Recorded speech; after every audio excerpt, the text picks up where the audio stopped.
Looking at these old black and white photos on the wall, it seems like a long time ago when this part of the world was going through such a dramatic time. But in fact, it was only 2 generations ago when my own mother was growing up as a child in war-torn Europe.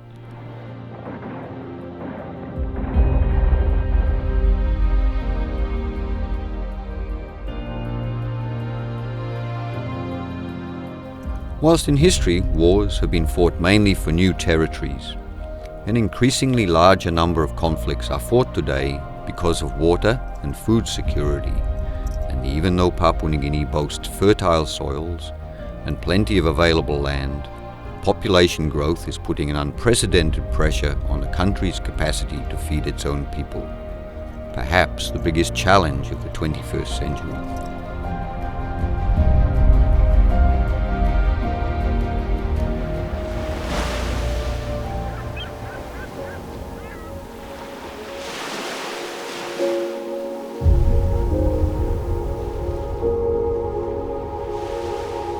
East New Britain has changed dramatically since the Second World War, and today is considered to be the country's main tourism hub.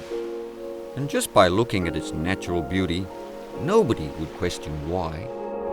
The province has also a thriving agricultural industry, especially cocoa, which continues to be the mainstay of the regional economy. Unfortunately, a decade ago, the arrival of a pest from Indonesia, called the cocoa pod borer, nearly wiped out production.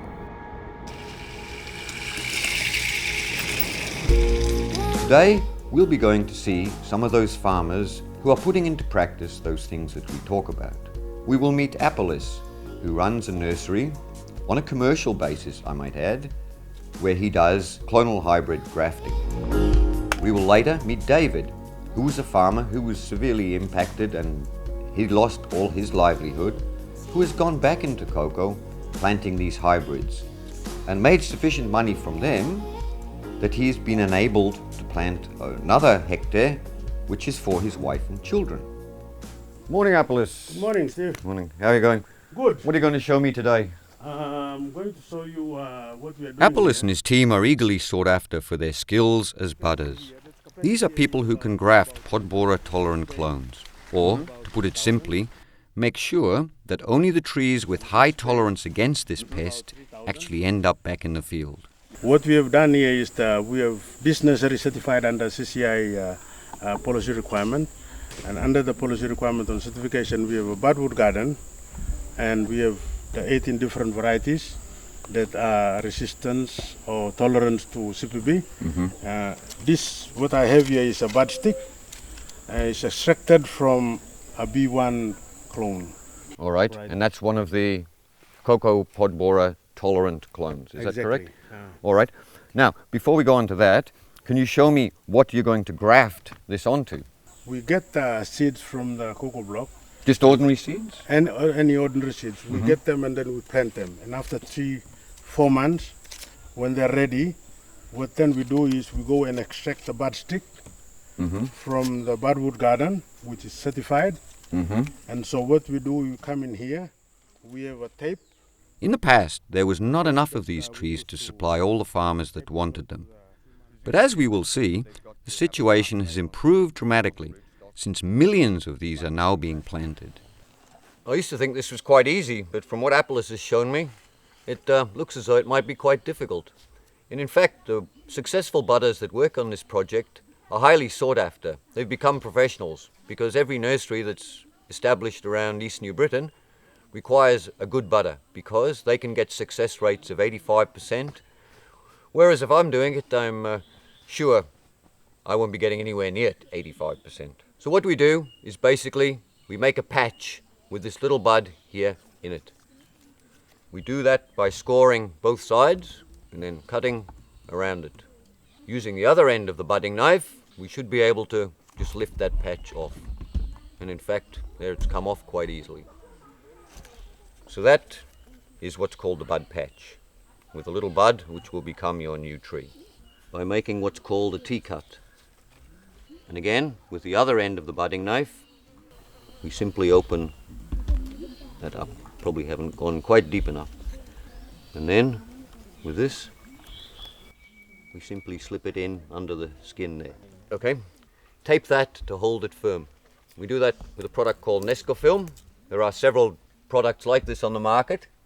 All right, so we made a bit of a mess of the budding tape, but as you see, it's nothing like as easy as it looks. Yes, I think the success rate of this one will not be particularly good. And then the final thing to do is just to remove some of the leaves so that the plant doesn't transpire too much and it encourages that little bud to develop from there.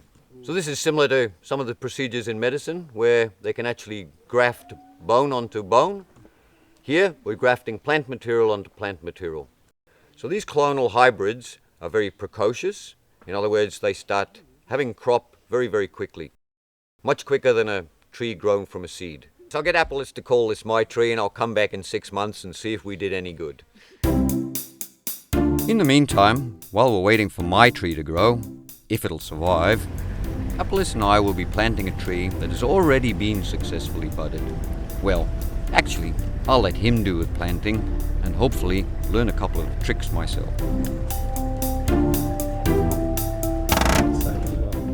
Okay, let's go. We'll do some planting. This is an infill, so that's your topsoil. That's it, topsoil. Yeah, it looks pretty rich and fertile, doesn't it? And how deep do you have to dig the hole, Appelis? Size of the spade is about that, so. Oh, all right, yeah, that's easy. So the soil, it's a different color, slightly different color, the subsoil. That's the subsoil. We keep it separate. When you seed the clonal seedlings, you make sure that the leaves that are facing up, actually facing the east. That is the east, that is the west, north and south. Okay, so you have them So facing... you have them placed like that, Right, so that the leaves are actually facing the east. facing the east. Why is that? Any particular reason? The reason is from in the morning, when the sun is coming up, you want that to actually move towards the sunlight. Right, So okay. that, because like with the clones, you can actually see. It would actually keep growing It's that going way. one side. So Very what you do is simple, when you yeah. sit it that way, as soon as the sun rises in the morning, that tree will respond to the light and will actually move. Start back growing that way. up this way. Very interesting. And you cut it off there. The taproot is the main root The that main goes root that down. is going down. Yep. Cut it off there. Okay. And we do that Just make, to make the lateral. yeah. You just make a small cut up that way. Telephone call, can I? Just wait and I'll answer. Yes, no problem. Oh, it's just gone off. Okay, what you do is you make sure that you sit in it properly in the soil. Make sure that the seedling is actually facing Facing this that way. way. What you do, you get the top soil that you placed on one side and get it around the base of Around the the seedling, roots. Okay. right? And making sure that this part is actually just a little bit below the ground level. And that's presumably to stop this Any regrowth that is any coming growth, out of that. any new growth coming out of that. What you do, you just pull that out and then make sure that you stamp it down. Keep it firm a little bit, Yeah. otherwise there's, yep. Get most of the topsoil in, the subsoil in, and cut it off. See that? Yep. And always make sure that that is cut off before you actually cover it up. So when you cover it up, So there's no chance of the seedling part of the tree exactly here. regrowing, and only the part that we have grafted on in the nursery is the bit that comes out. That is correct. Okay. And then you just remove the bottom leaves, and there you are. That will stay there for another 10 months before it starts Starts Flowering. the flowering, and 6 months after that, should have pods on the tree. so in less than 18 months you will be harvesting cocoa from this Exactly. seedling. Exactly. That's amazing. As you've seen in previous episodes of Farming PNG, where we've planted other trees, here we've planted cocoa, and every single tree has a story of its own.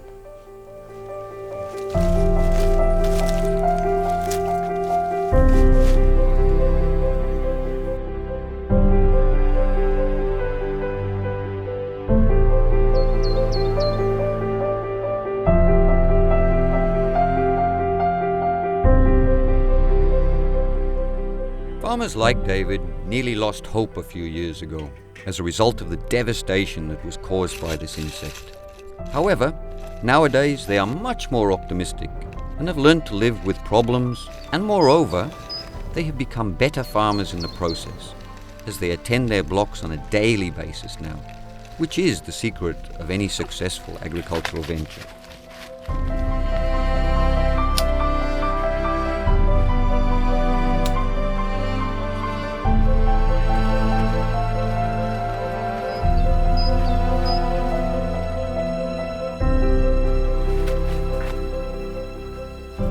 Here we see the end result of what we've seen in the nursery.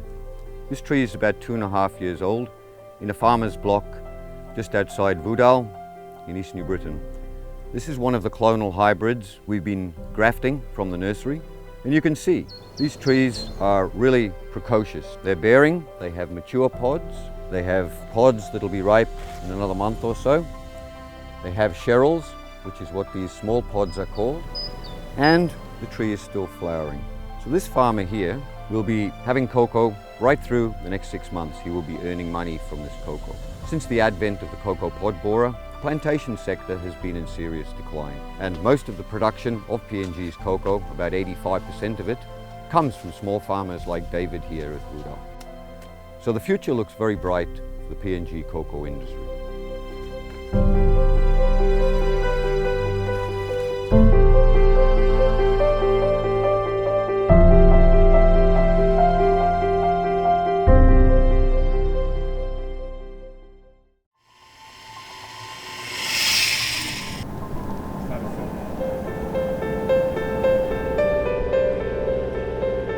Another important aspect of agriculture is that it gives a chance to villagers who have failed to enter the job market to earn a modest but decent living.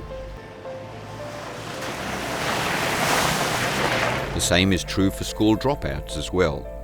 This should not be seen as a fallback option, but a real lifestyle choice instead. Hey, morning Hubert. How are you going? Fine. Can we have a look at your farm today? We're here at Oiska today, on the banks of the Warrangoy River, just outside Kokopo. This is Hubert. Hubert, you bless our work in one employer. I place a animal grade 10 to first law, how lo planting rice, how lo look out in animals, how lo look planting vegetables, na how lo look out in environment, me, all kind of something else. I'm working soap, working on oil, money oil, all herbs, working on fertilizer, lo applying back lo field, lo working improving soil blowing. So basically what is more interesting about this place is it deals with dropouts from grade 7 right through school, people who've left school, including adults who spent their time in the village and had no formal education. And it's teaching them agricultural system, an integrated agricultural system that encompasses rice, livestock, agroforestry, vegetable production.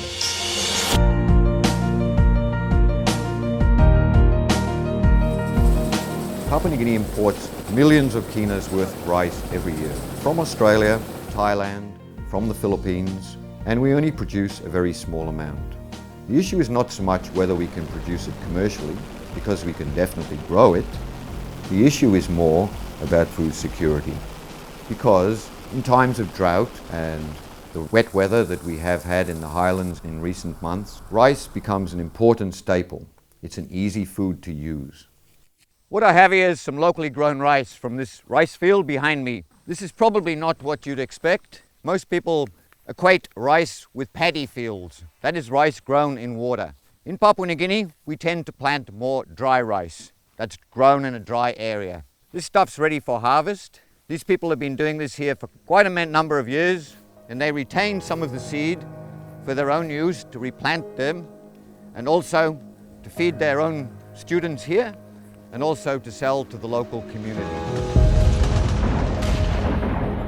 When the Bougainville crisis first started and the price of rice shot up dramatically, people in Bougainville actually started planting rice for their own consumption, or even for a little bit of a sale to their next door neighbour, to the local community, to help to try and keep that carbohydrates going through their diet.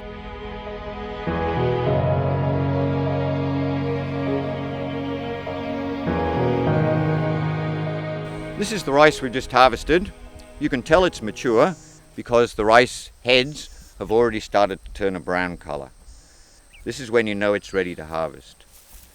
This rice comes on a stalk, which has to be removed so that we can get the grain out of these heads. And we do this by threshing. Traditionally, that was done by simply beating the rice on the ground. Nowadays, we have threshing machines of all different shapes and sizes. Once you have threshed the rice and removed those seed heads, that is what it looks like. Those are the dried grains of rice that have come out of the field. They have to go through several more steps to be ready for the packet of rice, the kind of rice that you eat at your table. So, let's get the threshing machine up and running.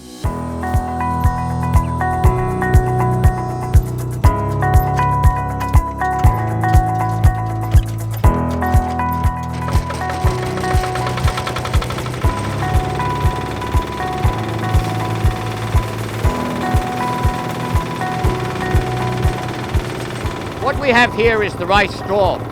This is useful as animal bedding or even as food, but it can also be used as a mulch in the field with other crops.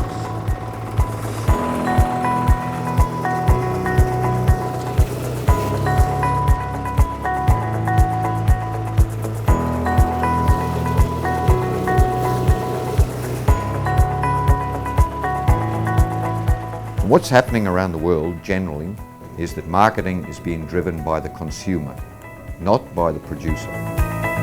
But housewives will tend to pay a little bit more if they know it's come from a sustainable source, because they know that certain pesticides haven't been used. This is not quite the same as organic farming, but it is producing stuff in a way that the farmer has a lifestyle that he can build from whatever it is that he's growing.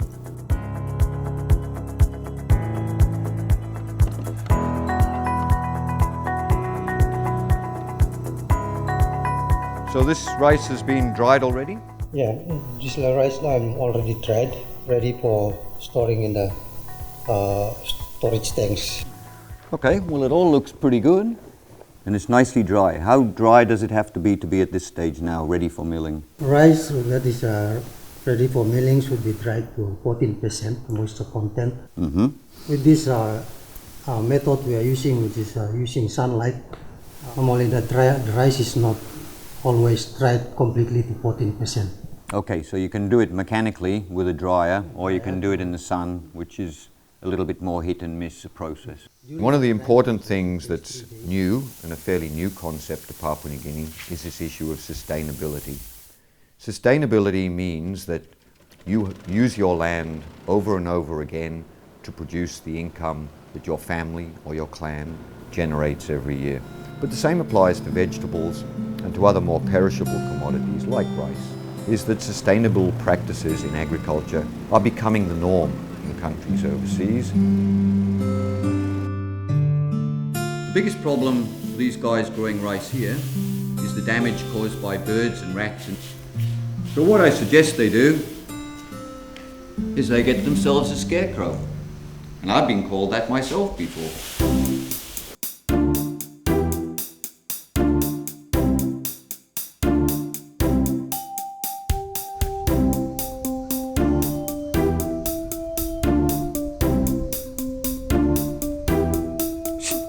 I can't say very much.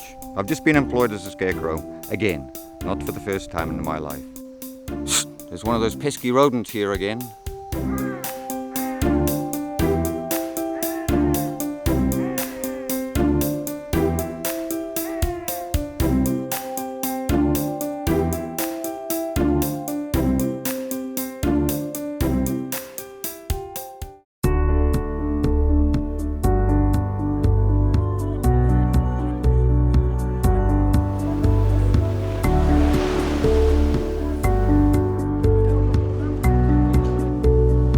Here I am, back in East New Britain, the place my family and I have chosen to be our home. The office is where I spend most of my time, and although the daily routine can become tedious, as with most jobs, it can also be exciting at times when I can interact with the local community in one way or another.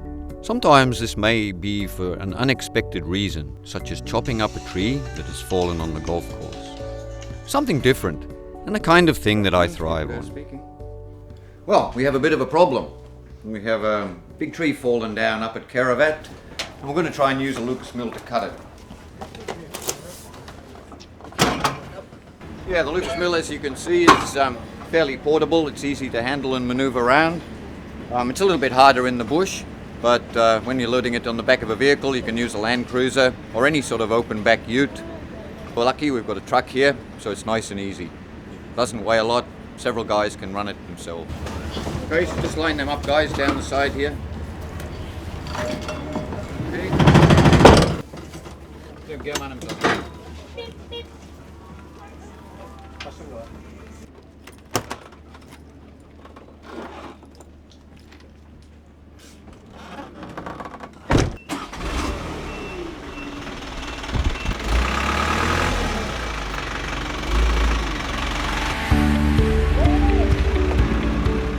Whenever I drive out of town, I'm always impressed by the transformation that this part of Papua New Guinea has been through in its recent history, including the 1994 volcanic eruptions, which devastated the town of Rabaul, forcing part of its population to relocate to Kokopo, a town that in the meantime has turned into one of the fastest growing in the Pacific region.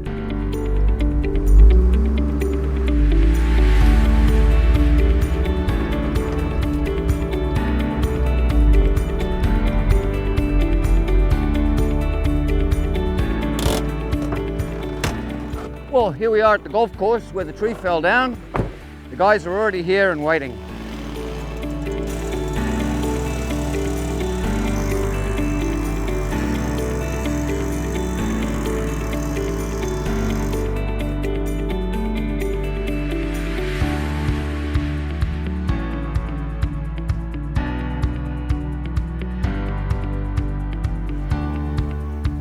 What these guys are doing now is they're clearing up so that we can erect this Lucas sawmill and start cutting this log behind me.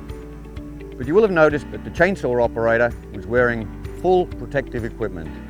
Chainsaws are not toys, neither are Lucas mills, and it's very, very important the usage of safety gear is taken into consideration before you actually use a chainsaw. So what I'm going to do now is help these guys just finish off this cleaning up so that we can get the Lucas mill erected.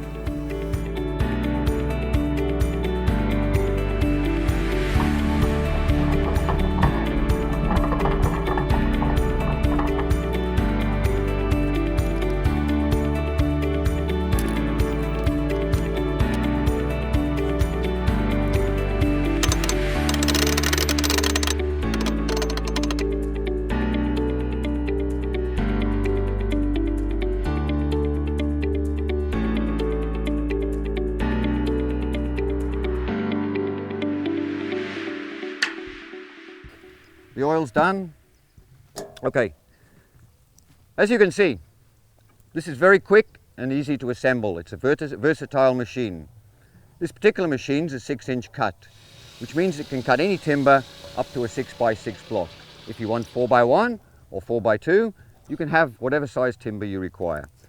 The tree we're using is a tree that fell down on the golf course. We haven't chopped it down ourselves, but I better get out of here before he starts cutting me up. Having a portable sawmill is not only an economic and practical advantage for people living in the village, but also a way to indirectly preserve the environment through selective logging, as the farmers can choose the fallen tree like we did today, or select the trees that they need, instead of relying on international logging companies, who in the past have shown little regard for Papua New Guinean rainforest over the years. Our rainforest is one of the largest in the world, but unfortunately, rapidly disappearing.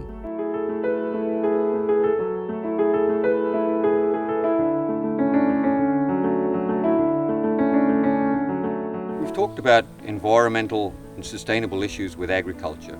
The same also applies to agroforestry. And in fact, my friends have tied me up today to stop me chopping this tree down to put it through the Lucas mill. So next time you want to find some timber, try and find a fallen tree and help to preserve Papua New Guinea's tropical rainforests.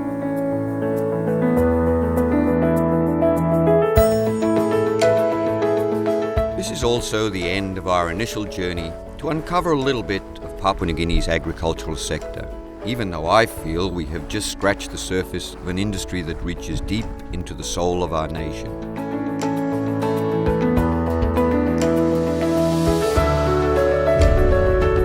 Throughout our journey, I've had the privilege of meeting some amazing people. We've had a look at some innovative ideas.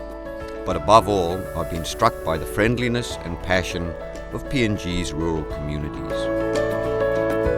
We'll take a break now, although hopefully not for too long, as there are still plenty of places to see, people to meet, and tales to tell in this amazing country that is Papua New Guinea. Not only for an agriculturist like myself, but for anyone curious enough to discover what remains one of the least visited, yet most astonishing corners of the world.